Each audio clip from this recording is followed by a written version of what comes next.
Good morning. Uh, I am going to talk about how can you beat out BlackRock.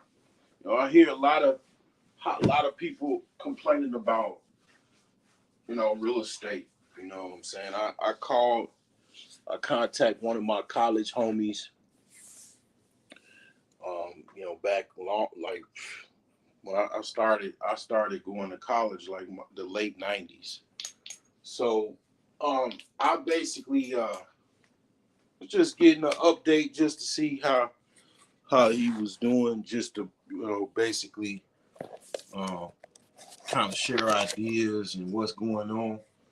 And one of my homies, he basically works in the construction field. And what's going on with him is he's basically getting beat out by basically immigrants. He's getting actually the brunt of basically the whole migrant replacement plan. You could just say he's getting some fields they basically have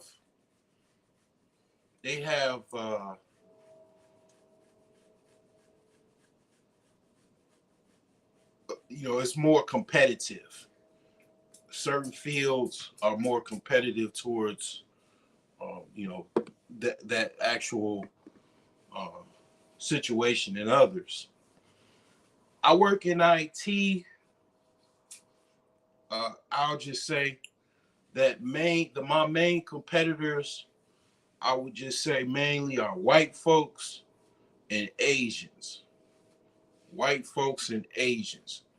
That's primarily who I basically rub elbows with on a daily basis. But in the construction field, you pretty much you pretty much dealing with white folks and a lot of Hispanics.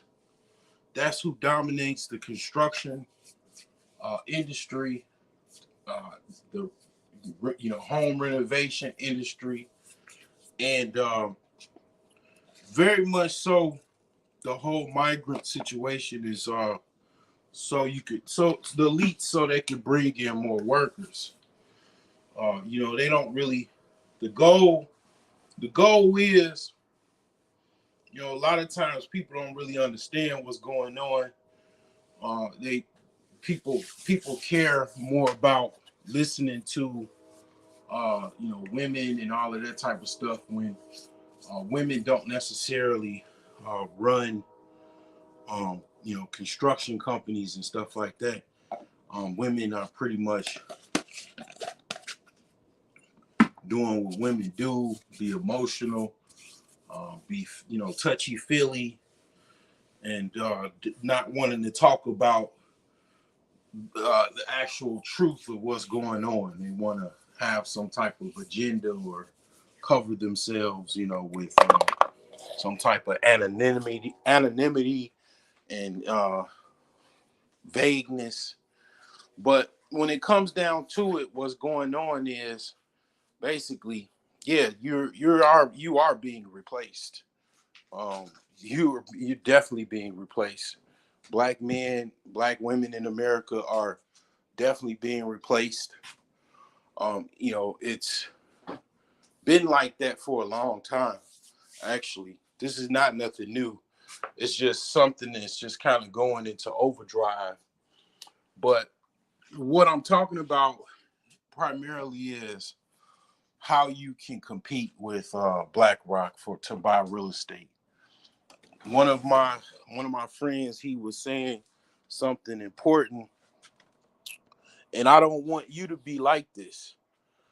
I don't want you to be that type of person that just waiting on the sidelines and watching, real estate. Don't overcomplicate this shit. A lot of people, they overcomplicate it, and it is hard to invest in real estate. I'm not gonna lie to you.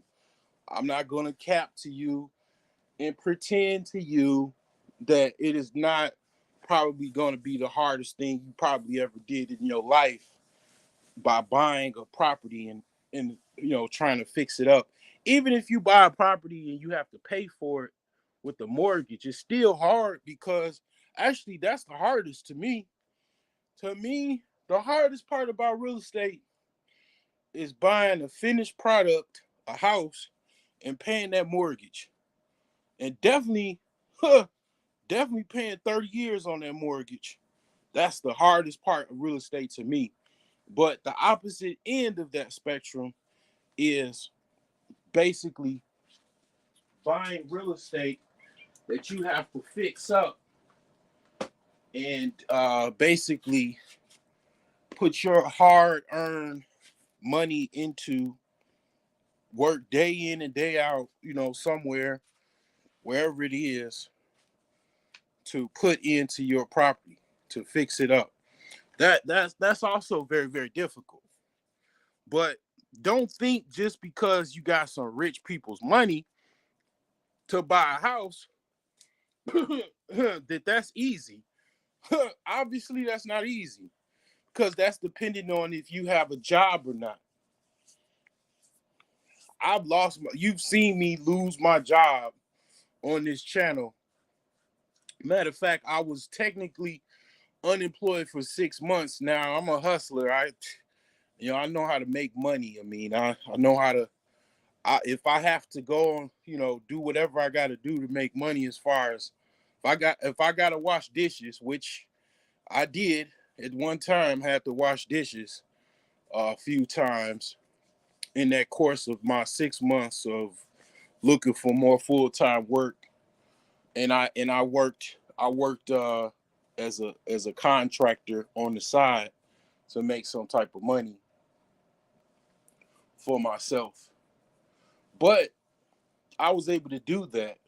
If I had a mortgage, I would have had to make arrangements to basically give the house back to the bank, most likely, or I would have been fighting foreclosure because I wouldn't have.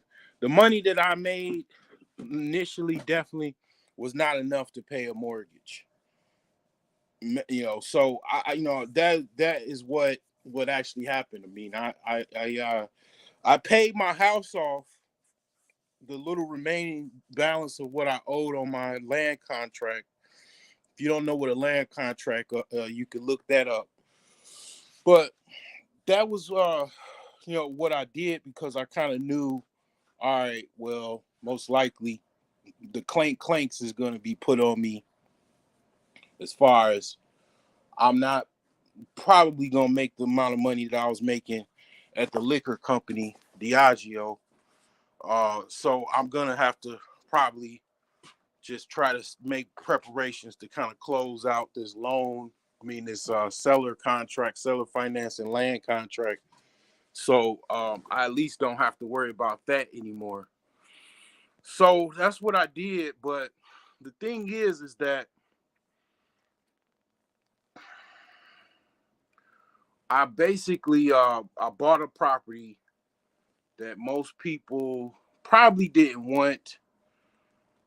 Some people probably did want it, but they just didn't. They didn't know about it at the time for whatever reason. And I closed in on it with the land contract. You can't set up a land contract. You don't have to worry about, okay, I gotta find a buyer or a seller that's offering land contracts. You don't have to do that. You could basically get a lawyer involved, and also there's title companies that do land contracts, that set up land contracts. Not so much title companies. There's mortgage processing companies, loan processing companies that they have certain teams that know how to process, set up some type of land contract where the buyer pays the loan processing company, and then the loan processing company pays you every month for that land contract. seller financing agreement. It's a couple different terms. Like this means the same thing. It's called seller financing and land contracts. So basically that's how I acquire my property. I've also bought a property cash. I've bought one of my properties. My first property I ever purchased was cash. It's like $1,000. But the thing is that what I recommend is not overcomplicated. Meaning, don't just look at no real estate. If you see abandoned property and it's whatever, like my friend, he literally was just watching property. He was watching property and he was buying cars. And if he just took the same concept that he did, which buying a car, a used car, and bought just a house, just it definitely would have cost more or less. Not even buy a house that's you know uh, used in the sense that it's ready to be moved in. He even now, a lot of people want move-in ready houses. Everybody, even I told him, I said, "You think I don't want a move-in ready house? Who doesn't? Who the hell doesn't want a move-in ready house?" I mean, I've never heard anybody say, "Yeah, man, I just want me a house that I gotta fix up." They don't want a house to fix up. They want they want the house because usually what happens when a house needs to be fixed up, you can get it for a steep discount. That's the whole reason why people buy houses that need to be fixed up, because of the discount. Now, sometimes it could be worth it, sometimes it could not be worth it. In my case, it was fucking well worth it because the market went up. Did I know the market was gonna go up? No, I didn't. I absolutely didn't. I thought that it would basically be a situation to where I probably would make a little sizable profit, but I didn't know it was gonna be almost, you know, I would say $100,000 more possible profit potential. I had no idea that this was going to be like that. I had no idea that BlackRock and other investment groups and companies was going to buy up a lot of real estate. I didn't know what was going to happen with the pandemic. I mean, when I bought my house in 2020, I had no idea all of this was going to happen. But all I knew is I needed a place to live. I've already had experience working on houses because the second house I've had, it was basically the first house that I actually repaired and got up to code. So I got experience from that. And I took that experience and I brought it to this house that I have now. And I'm not gonna lie and say that I knew a lot about houses to where you know I I um I just hit the ground running. I was still learning with my current house, and I learned quite a bit of things on this house that I didn't know before, like plumbing. Um, you know, I know a lot more about electrical now. You know, it's basically an educational lesson. I basically look at it like kind of like handyman school. Each house, I have learned something new. It's been an educational lesson, valuable educational lesson. So the thing is that in order to go down this road of what I'm talking about, how you can compete with these rising real estate costs and BlackRock and all of the whole nine, is that you have to look at it from a perspective of you need to educate yourself on how to fix up houses. If you can educate yourself on how to renovate houses, and how what does a house consist of? House, home education. See, here's the thing about houses and stuff, right?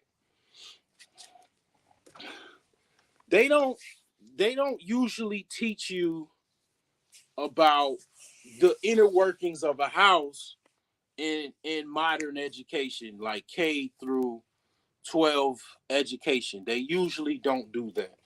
And the reason why I think that they don't do that in maybe some schools they do that, like maybe upper class, upper middle class school districts, they teach you know children, high school students about the inner workings of a home, stuff like that. They most likely do that there. But one of the reasons why I don't think they do it overall is because they don't want you to go out and just be able to fix up houses. Okay. They just really, I mean, I would say that they do not want that to be the norm. You just go out, a normie just go. Normies tend to not go out and fix up houses and all of that type of stuff and go and live in them and avoid paying a mortgage. That's not something that normies do. People that do that are rare. Not too many people do that. And the reason why I think that, they don't want everybody to know that is because you basically, why would people go out and get mortgages? Why would people even care about mortgage prices? We can just go out and get a house and fix it up. That why would people even care? People really just want a finished product. They want a house that's already fixed up. Okay, great. People want, it's like people asking for a car that's already, ready to drive. People, you're selling the car, people ask, does it run? Does it drive?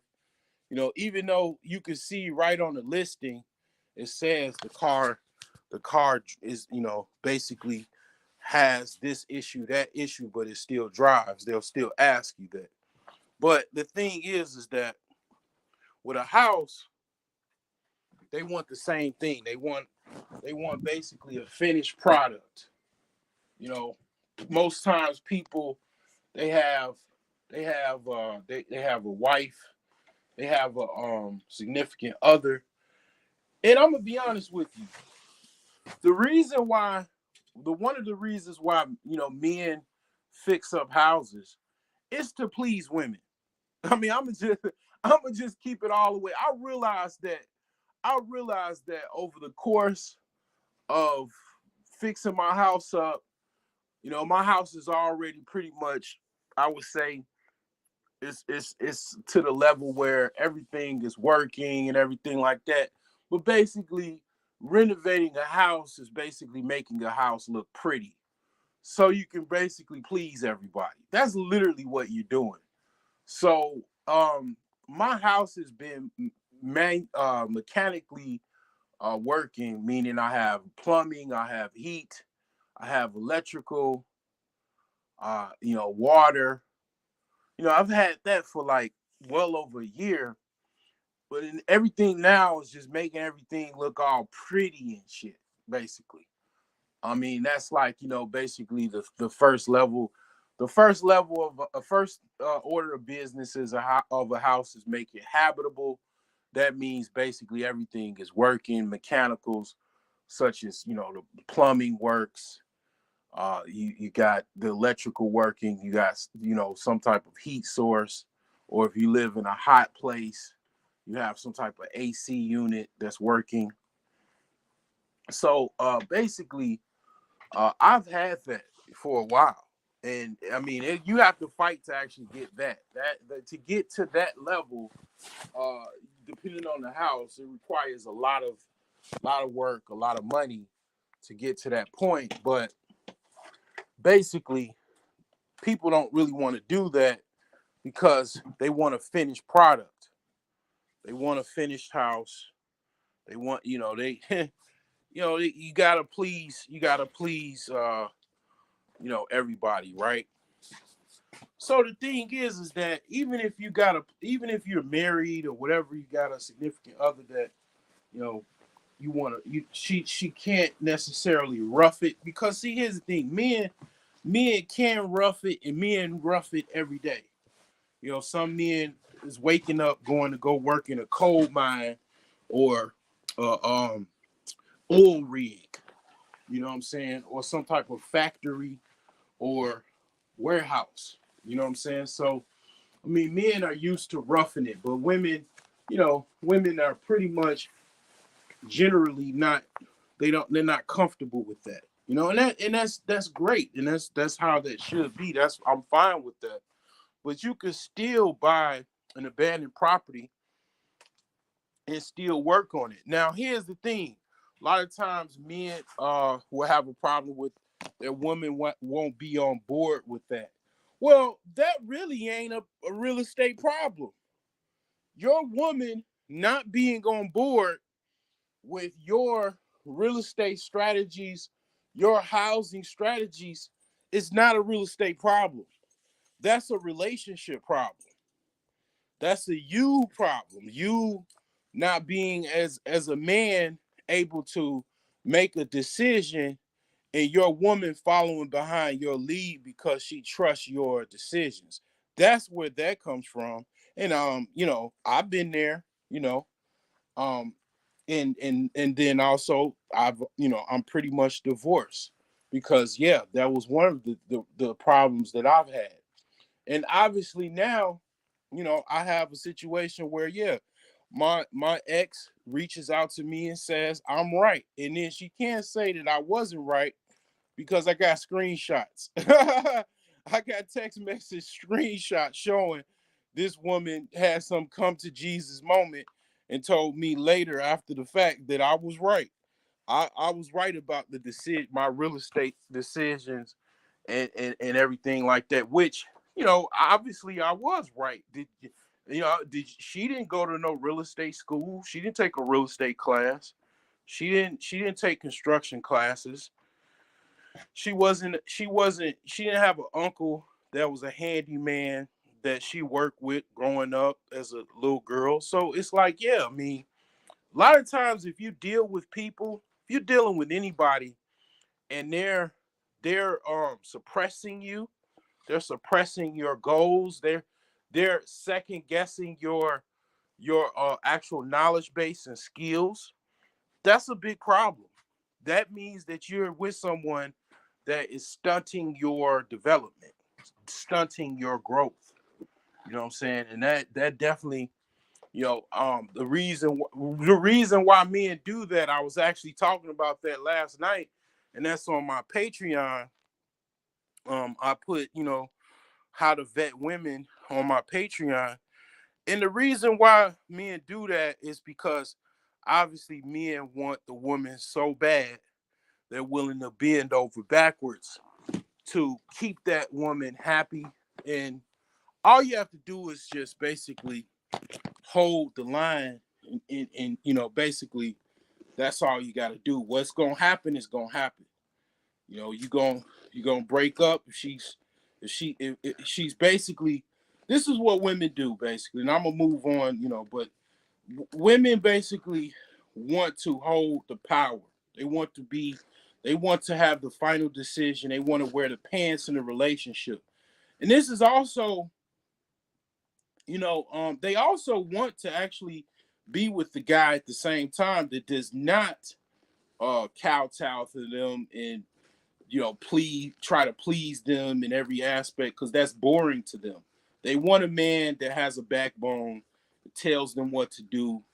That's what they really want. Some of them don't, and they run away from men like that. But when you're like that, when you want a woman so bad that you basically trying to do anything to please her, okay, she's going to continue to do that. And when it comes to tough decisions like buying real estate, that will ultimately is one of the reasons why most people are millionaires that are in real estate, meaning real estate is one of the biggest catalysts for wealth in this country, And why you might be stymied is because it started off small with you trying to please her. Then you stayed in the relationship, and then now it's a big decision, and you're still doing the same thing. Women are very manipulative, bro. I don't, this whole women are dumb thing. Yeah, to a certain extent, they do a lot of dumb shit if you even let them, as well. But they're not dumb in the sense that they know exactly what they're doing. They've done it before. They probably most likely done it before you. So, yeah, that's how that goes because the relationship goes in the direction that it starts. If you start trying to please a woman and all that type of crap, it starts small with like a place to eat. Then it starts to end when basically you probably already have kids. You might be already married to her or whatever. And then now it goes into situation. Now you're talking about buying real estate, spending tens of hundreds of thousands of dollars, and she wants the same final say so as you started off with just a restaurant. That's how that goes. Because that's how you started the relationship. Basically, you initiated that behavior. That's how you started that. So, yeah, needless to say, whatever the case may be, that's not a real estate problem. That's a you problem. That's a man's problem. That's a relationship problem. That's not related to any real estate. That's you having relationship problems. So you would have to work on that yourself. But when it comes down to buying real estate, if pretty much if your partner, she respects and listens to you, she's going to, take your lead, your leadership, and she's going to help you. She's going to, if you're actually doing some of the work, she's helping you, basically go get some stuff at the hardware store. She's helping you hold a piece of drywall or something while you screw it in. This is the type of thing that basically, helps you. These are the type of things that, basically is what's gonna help you make that $1,000,000 or stymie you from not making that $1,000,000. So it happens every day. Simps, it's a cost of being a simp. It's a big cost, and a lot of those costs involve you being your growth being stunted. Your overall growth being stunted. You know what I'm saying? So yeah.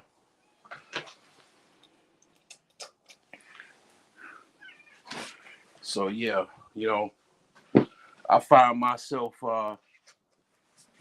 really, really understanding, a lot of times you have to do things on your own. If you don't have anybody else to do it with you, you have to do it on your own, even if it's hard to do. Because basically that's life.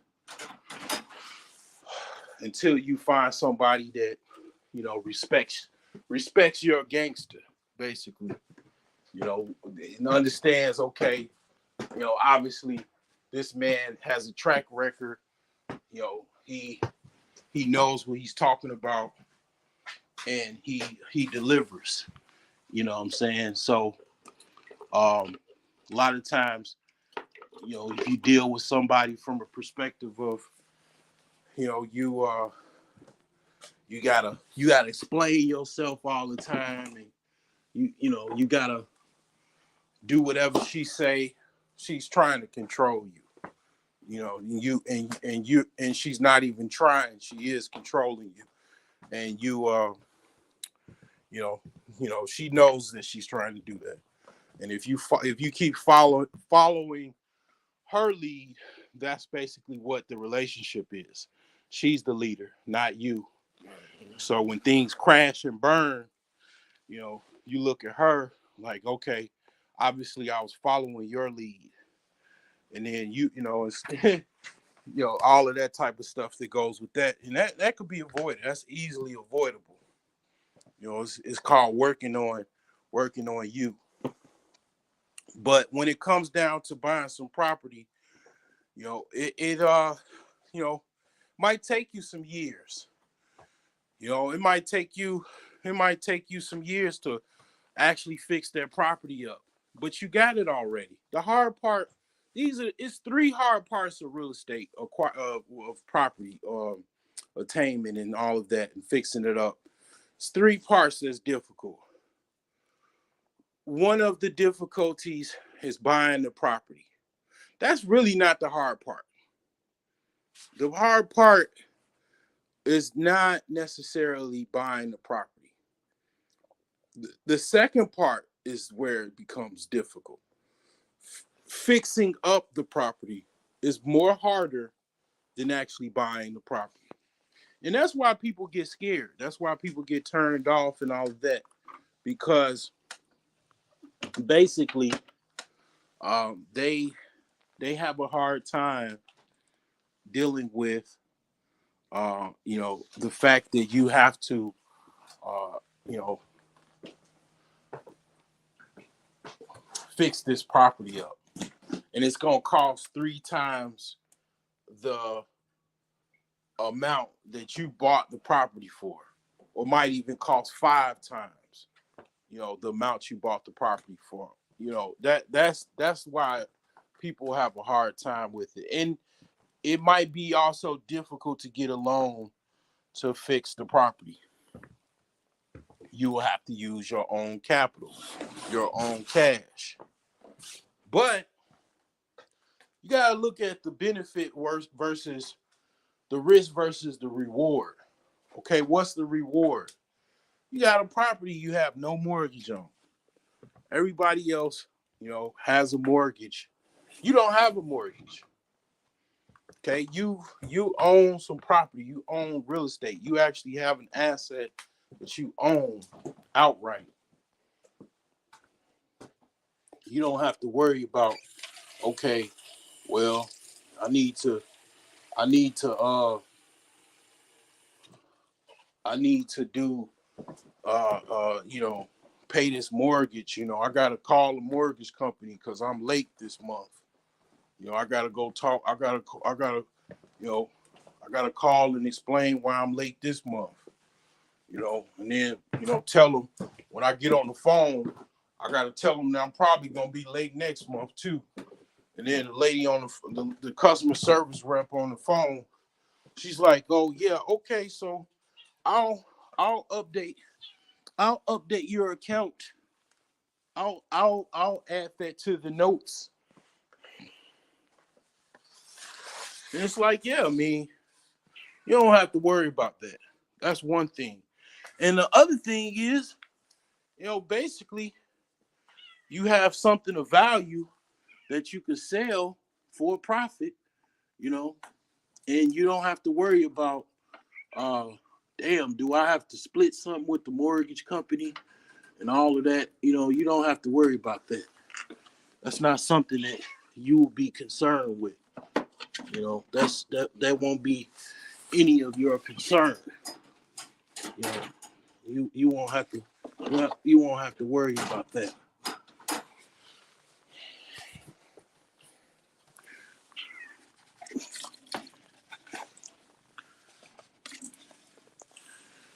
That won't be your concern.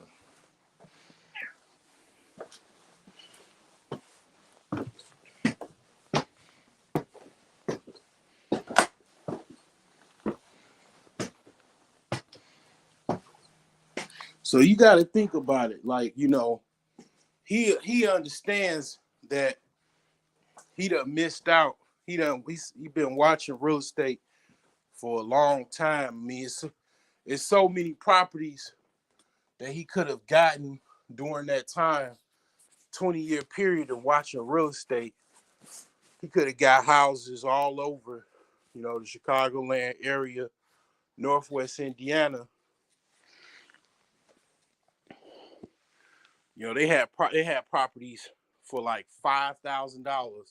You might not have that at the time, but you got to understand within a 20-year period, you wouldn't have $5,000.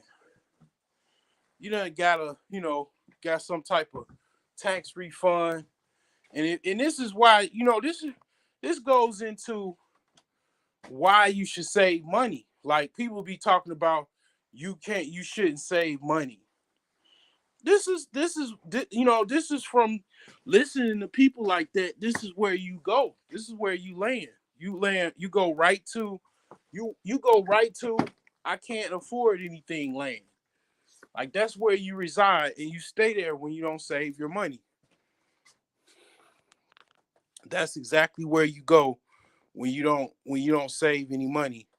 You go to I can't afford this land and you stay there permanently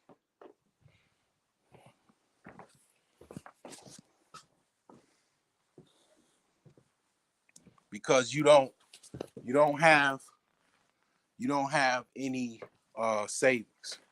You could start off with $1. Work your way up to 10 till you get to 100. 200, 300, 500, 1,000, 2,000. You could start somewhere. Start saving change. To start with I just woke up and I looked over and I saw my Hinckley and Schmidt uh jar, water jug that has basically my change that I saved over the years.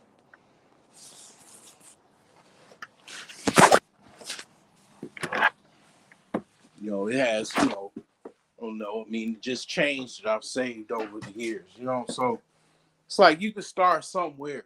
You could start off small and work your way up. But if you don't save anything, you will reside in I don't have it land, or I don't never have no money land, and you will stay there. That will be your permanent resting place. Is I don't never have no money land because I don't save land.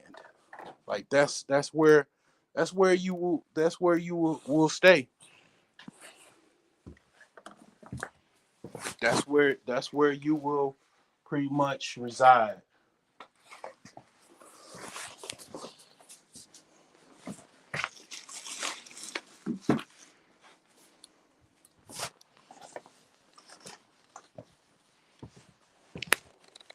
You gotta save money. I mean, everybody has to say. A lot of people have to save money because basically, people don't get loans. Getting personal loans a lot of times is difficult to get. You might need what to get long time ago to get a house. It was like five. You could get a house for $5,000 to $10,000. It's kind of hard to get that. Personal loans are like some of the hardest loans to get. Everybody doesn't have a rich uncle or rich auntie or rich grandma to give them $10,000.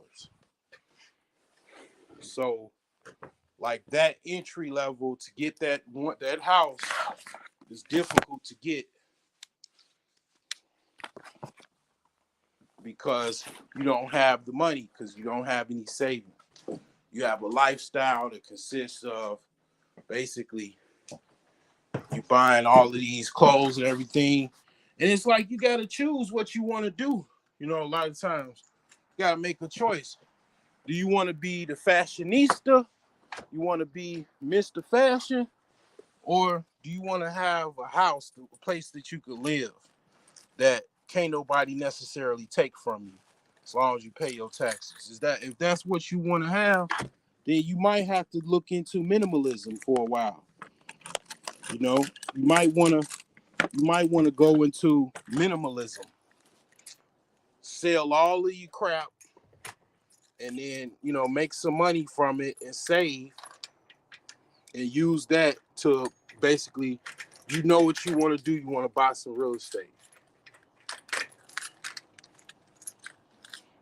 And then it really is easy to be a minimalist. I'm gonna tell you what happens a lot of times, and this is related to buying real estate.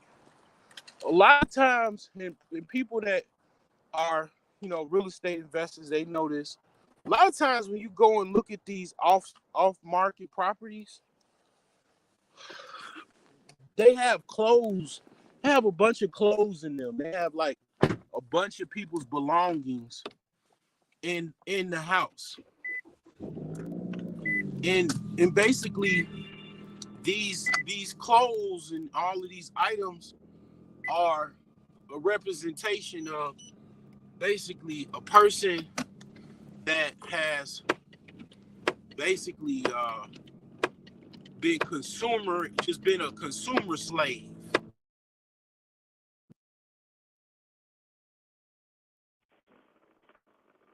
And all of those clothes and everything like that, somebody spent money on. Those clothes weren't free.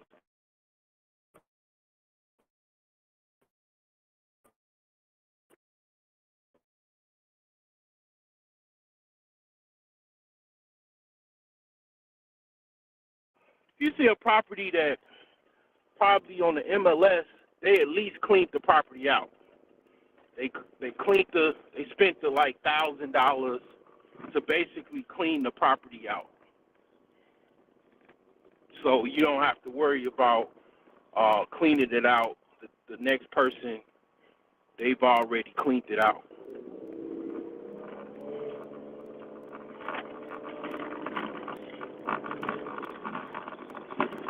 So you might think, I'm going to hold on to everything and all of that. And then you're forced to be, like, a lot of things that you're supposed to do, if you really think about it, your hand is forced for you to actually be that way. I mean, a lot of times, people even, they move stuff to storage units. They move things to storage units, and what happens? They can't pay the storage unit, and then they lose all of the shit in the storage unit.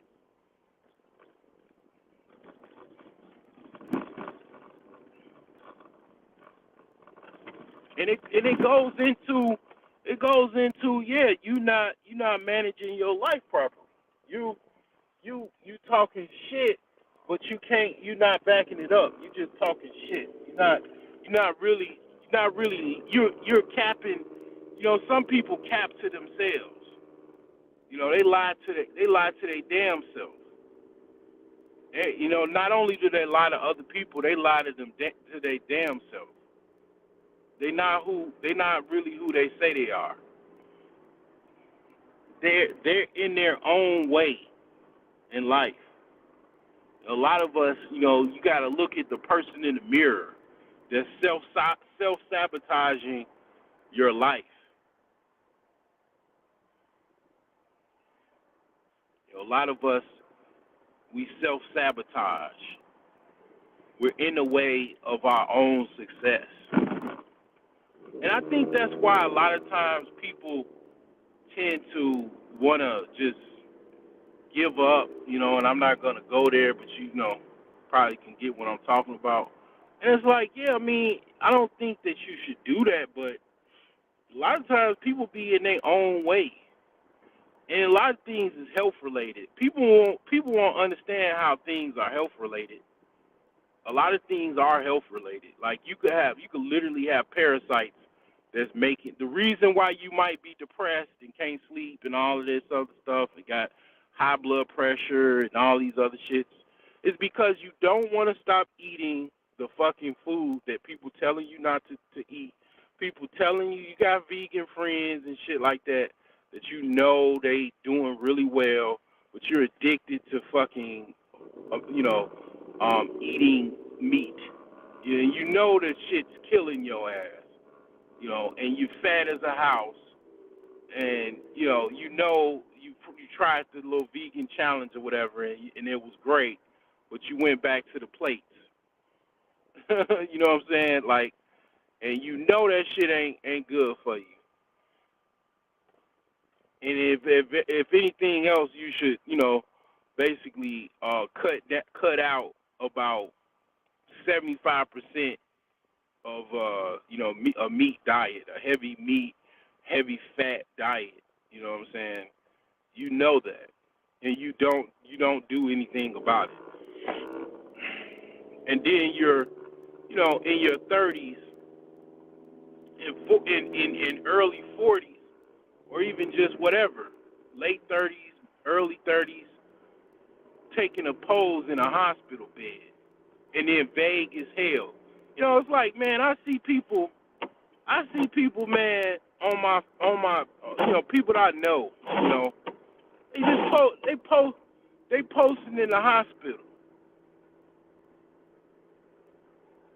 and then they like, please pray for me. Man, shut your bitch ass up.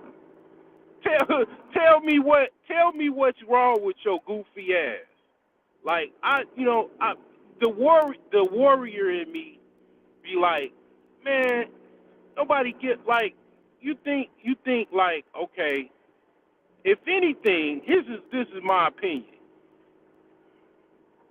If you're so conscientious about somebody knowing what the fuck wrong with your goof ass, why would you take a fucking hospital picture why would you want to put a hospital selfie and take that? And, you know what I'm saying? Like, you in a hospital bed. If you worried about, not telling people what to, like, I'm like, you might as well go all the way with it, motherfucker. Like, why would you take a hospital selfie in the first place and not tell people what the fuck wrong with your ass? Talking about some pray for me. Pray. What am I praying for? Is it an alien attacking people that I should know about? Is this something outside? This motherfucker putting people in the hospital bed? I mean, what am I praying for? What you know what I'm saying? And then people be like, get well and all that, and they don't say nothing. Like, what the fuck is wrong with you? Why is you in a goddamn hospital bed? Shit. I mean, if you were that conscientious about, like, you don't want nobody to know what's wrong with you, why the hell did you take a fucking hospital bed selfie? Just go all the way with it. You know what I'm saying? I'm a warrior. I probably ain't gonna take no goddamn hospital selfie. I mean, if I go out, I go out. You know what I'm saying? If I get well, I got well. You know what I'm saying? I'm not gonna take no goddamn hospital selfie. And the people probably because they probably know I'm a, chief supreme shit talker. They don't like me anyway, so I put a hospital selfie. Ain't nobody gonna even fucking say nothing. So, I don't know, man. I mean, what the fuck? Like, people, I don't know, man. People are crazy, man. At the end of the day, a lot of people, man, are nuts. That's all you really need to know. Like, a lot of people are fucking crazy. Because they don't even look at how things are. Like how things actually really play out. Like, you in a hospital bed talking about pray for you. What the fuck am I praying for? And it's like, these are the same type of people that they have problems in other areas because they're not trying to deal with reality. They're not dealing with what makes sense. They're running away from problems and issues.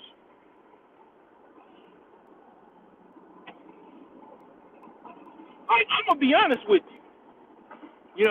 I'm gonna be fucking honest with you. You know, I missed the train. I gotta drive in today because the conversation. You know, I got passionate about this shit. I started talking about real estate, so I gotta hit the fucking pedal. You know, after you know, basically, yeah, I gotta hit the pedal. So here's the thing. When it come down to it, people have to you know, look at things like, okay, a lot of times people are absolutely crazy. And you look at it for what it is. It's like, you know, even in business, you know, people want to analyze other businessmen, other businesses, you know, see an opportunity for weakness and try to exploit that. You know, it happens every day. You know, people have weaknesses.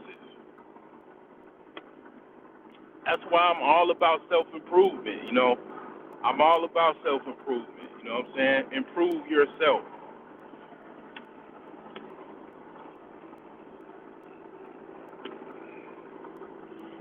I mean, health, losing weight, changing your diet. To me personally, those things are easy to do. Those things are easy to do because all it requires is a certain level of what you can control. Making more money is a little more complicated. I would say losing weight, becoming more healthy is a lot easier than becoming a millionaire or you know, going from making $10,000 to making $100,000. It's harder. It's harder to make more money than it is to lose weight and be more healthier. Because really, to be honest, most of the losing weight and changing diet stuff, part about that is basically it's mental. A lot of it is in your mind. Your urges, cravings, changing habits. It's a mental thing. It's a mind thing.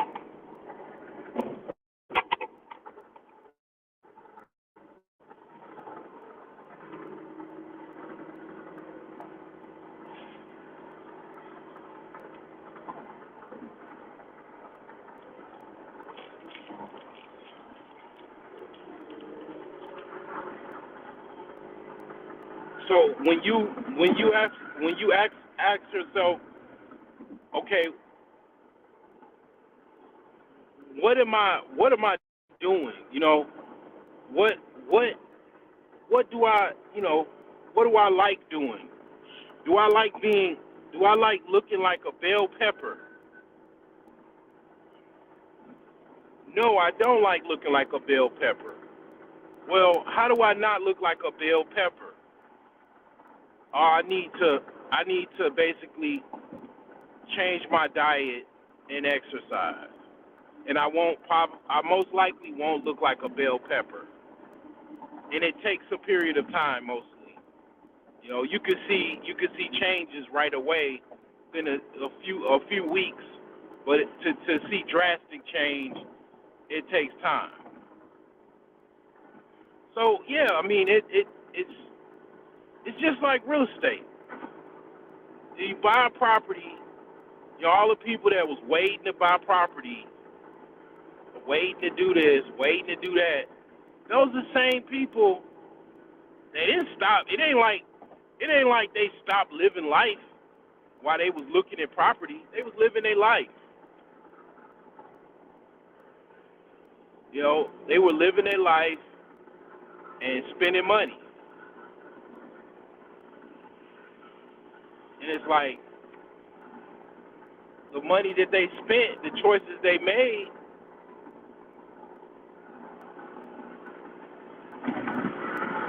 led them to wherever they are. You know, and it is what it is. It's embarrassing to a certain degree, but it's not something that you can't change. It's embarrassing, but it's not nothing that you can't change. You can change it. It's people that go to prison, they come out and then, you know, basically they change their life away.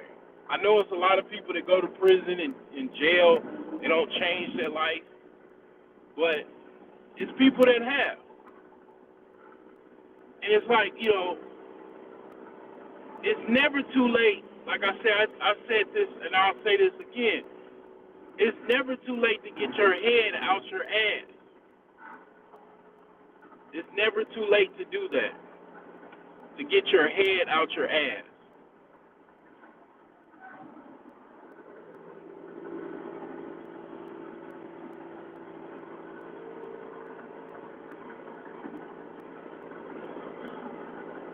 A lot of times, if you've done the work, if you self-improve, you get to the point where you're on a higher level than you were. And of course, you got to be humble. I would say definitely being humble is key. You know, and you're gonna deal with people that they don't believe that you actually improve. They're waiting for the other person to appear that they knew before. They might not like the new you because they were able to take advantage of the old you. And the new you is more complicated. They still trying to figure out the new you so they can take advantage of it.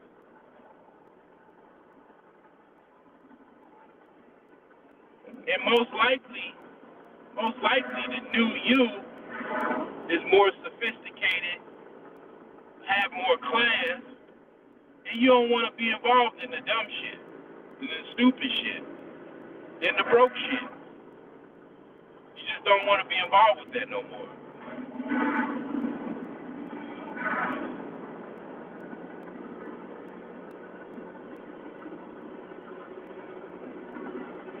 And the thing is this, right?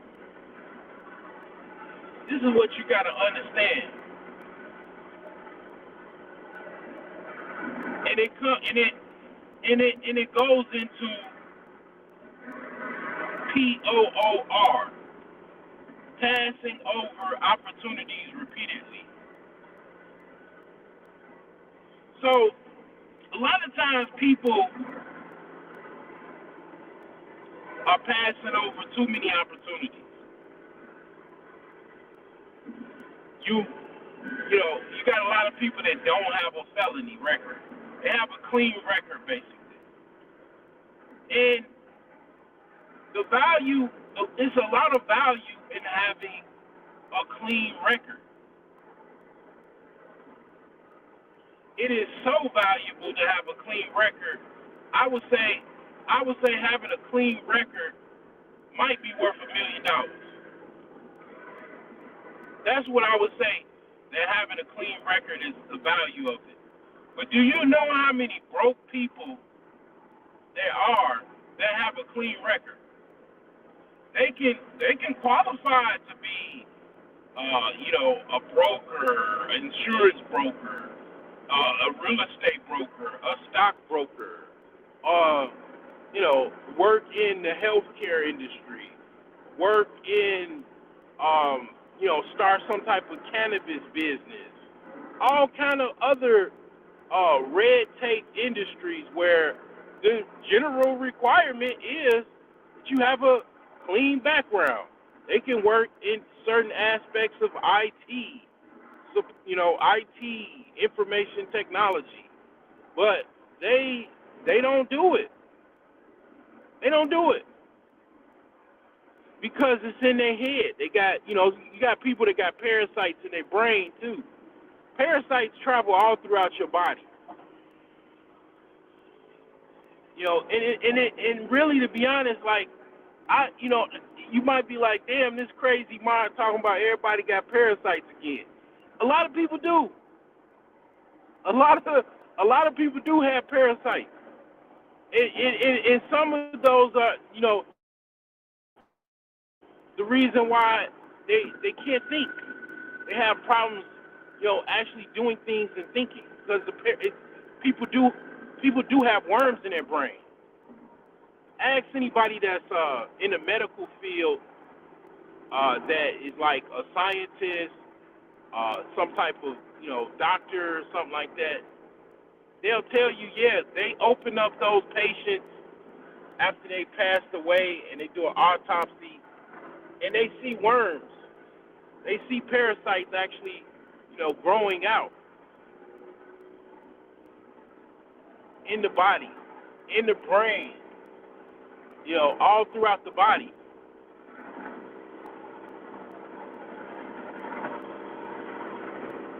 So a lot of times, man, it becomes a situation where I done talked about so many things that I'm gonna go back to other things, but I'm not gonna be talking about a lot of different things as far as like relationships and stuff like that, because I've said like if somebody, people are not gonna really ask me anything about anything because I done already talked about it. I done already gave you some type of solution. I gave you a video. I have things on my Patreon that I already talked about.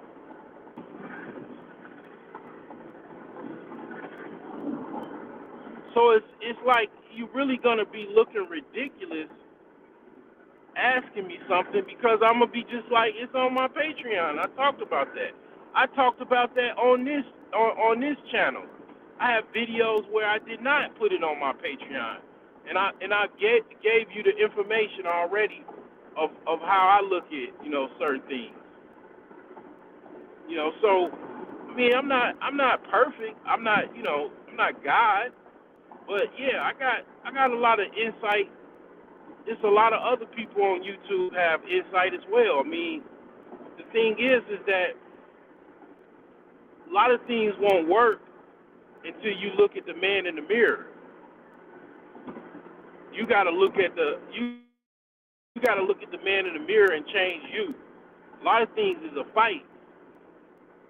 Most men, they living with somebody else because they don't have their basic needs taken care of. They living with their family, friends and shit, sleeping on the couch. They don't have their life in order. They living with a broad. This is what? This is homosexual season. Homosexual season, guys don't have no real estate. They don't have no house. They don't have no place to live.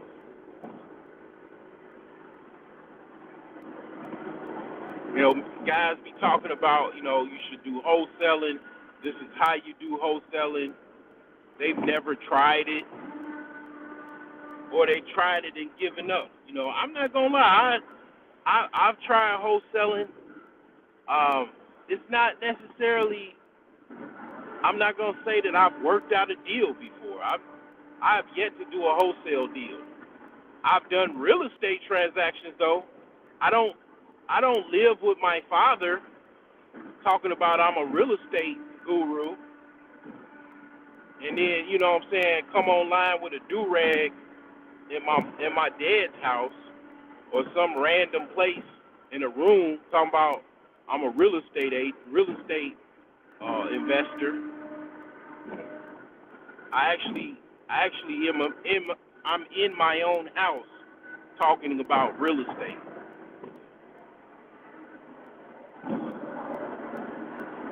One of two properties that I actually purchased and had a deed. An actual deed. You could call me Mr. Deeds. You know what I'm saying? Like most people have never had a deed. Like, my mom, God rest her soul, she's never had a deed. My father either. He's never had a property deed. Because basically, that's one of the reasons I learned about real estate and everything too. My mother and father, like most people, they're on the hamster wheel. They were in the rat race.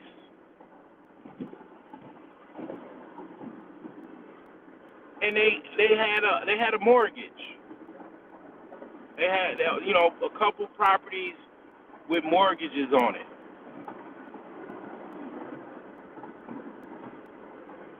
A lot of times when you have people don't pay a 30-year mortgage. Some do. The percentage of people that actually pay off a mortgage, that's something that I'm probably going to research. I'm going to look that up. I'm going to look up the percentage of people that actually pay off a 30-year mortgage and keep the property. Because what most people do is they buy a property or buy a mortgage, and it's just a hot potato. They basically get the house. They, might live in it for 10 years, pay on the mortgage, interest and everything, maybe part of the principal. If they're lucky, the property gains some type of equity, and then they sell the property for some type of profit. Or they sell the property and lose money or break even. Those are what happens usually when people get some type of mortgage, some type of property. That's what usually happens. Those one to two or three things. Those one of three things that happens. They either buy the property and then have it for a period of time and make some type of profit when they end up selling property. Mortgage company gets their principal back, their money that they had on the mortgage balance, and then the person that's on the property, that's selling the property that the mortgage company owns, he or she makes some type of profit. That's what usually happens in that scenario.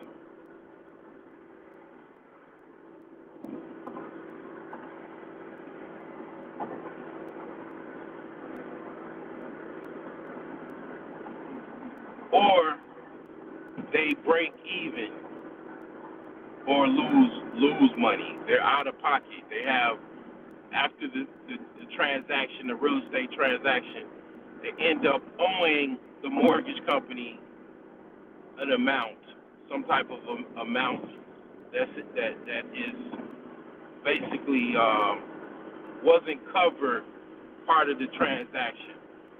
The person can pay it off later or file bankruptcy, to get that property off of their record, their credit report.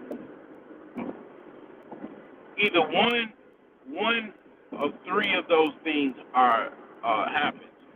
Rarely do a property owner or a mortgage,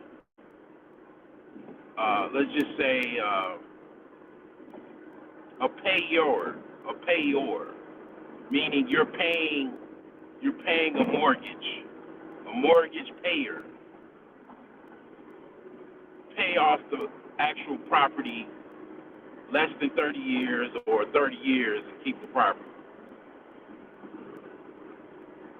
I'm gonna look up how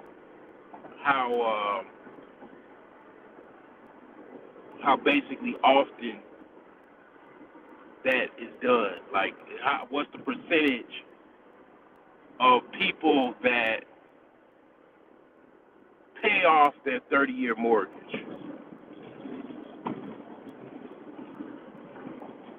Now, you don't necessarily have to get a 30-year mortgage. You can get a 15-year mortgage. They got 10-year mortgages. They even got 5-year mortgages. Like my car, I don't got no damn 5-year car payment, 4-year, 6-year. I got a 2-year car payment. You know, they have 1-year car payments.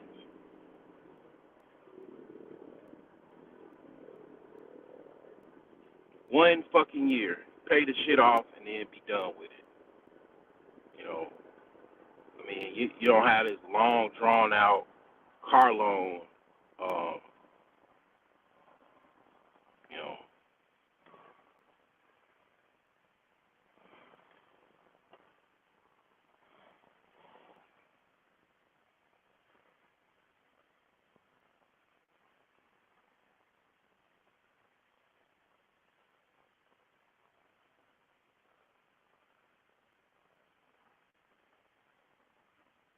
So yeah, you gotta make the decision. Like, you know, if you're gonna be sitting and watching and paying rent, living with parents and all of that type of stuff, you know, you can do that. You can certainly do that, but there is a life outside of that, and it consists of, you know, you buying that property. If you in an area like I am, where you could buy a property for about 10 grand, 15 grand, as long as the property is sound, meaning, you know, I got a video, check it out, on how to buy a bando. Check that video out. You know what I'm saying? That will tell you basically what to look for. You want to look for foundation issues, roofing issues. You probably most likely don't want to buy a house that's fire damaged. You need to be, if you're a newbie, you do not want to buy a house that's fire damaged. That's not something that you want to do. You need to be highly skilled to buy a property that's fire damaged. Now, if you got funding, okay, you know what I'm saying, that might be a little different. But if you're doing this out of pocket, if you plan on doing it out of pocket, the goal is to buy a property that takes the least amount to fix it up. And you got to understand you're going to probably be doing some work. You're going to be doing some of the work yourself.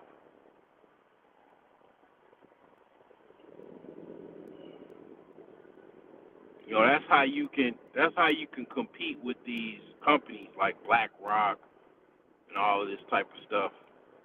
You know, you got to be able to fix up these properties yourself. You got to master kind of being a handyman. You got to learn to teach yourself to be a handyman or you know, basically that's what you got to do. Like, I ain't saying you got to go to carpentry school, go to, you know, this, go join the electrician's board and all of that. Like, I'm not saying all of that. I'm saying you need to learn how to fix up houses. That's called a handyman. I'm a handyman. You know, I've been a handyman since I was a little boy, but I'm more skilled now than I was when I was a little boy. When I was a little boy, I wasn't changing no electrical outlets and stuff. You know, I wasn't doing that.